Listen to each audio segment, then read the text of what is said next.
আমি ডানা কাটা পরি, আমি ডানা কাটা পরি। আলোচনা ও সমালোচনায় আষ্টে পৃষ্ঠে যেন মিশে আছে পরিমণির নাম। সিনেমার খবরে না থাকলেও খবরের শিরোনামে যেন তাকে থাকতেই হবে। 2021 সালের 8 জুন ঢাকার অদূরে আশুলিয়ার বোট ক্লাবে অপ্রীতিকর ঘটনার মধ্য দিয়ে আলোচনায় এসেছিলেন ঢাকাই ছবির এ নায়িকা। বাদীর অভিযোগ, মদ পান করার পর পার্সেল না পেয়ে ক্লাবে ভাঙচুর করেন পরী। শান্ত করতে এসে তার আঘাতে আহত হন ক্লাবের সভাপতি নাসির মাহমুদ। এ ঘটনায় 6 জুলাই আদালতে পরিমণি সহ 3 জনের বিরুদ্ধে মামলা করেন তিনি। এর বিপরীতে পরিমণি সংবাদ সম্মেলন করে পাল্টা অভিযোগ করেন নিজেরাই নির্যাতনের শিকার হয়েছেন।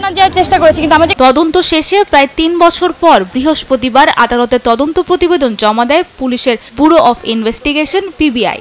18/3/2024 তারিখ এই মামলার তদন্ত প্রতিবেদন ফরওয়ার্ড করে থাকে। এটা আজকে শুনানির জন্য ছিল।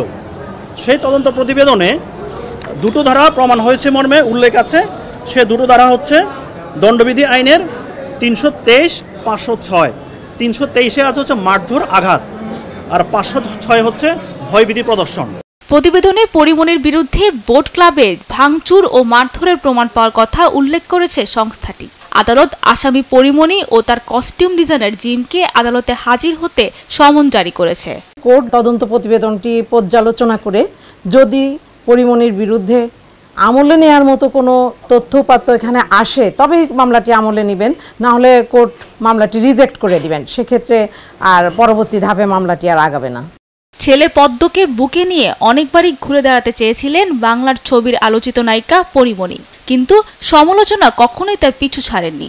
এই মামলাতেই পরিমণির দোষী সাব্যস্ত হলে শাস্তি যাই হোক, এই নায়িকাকে যে আরও একবার সমালোচনার মুখোমুখি দাঁড়াতে হবে তাতে কোনো সন্দেহ নেই।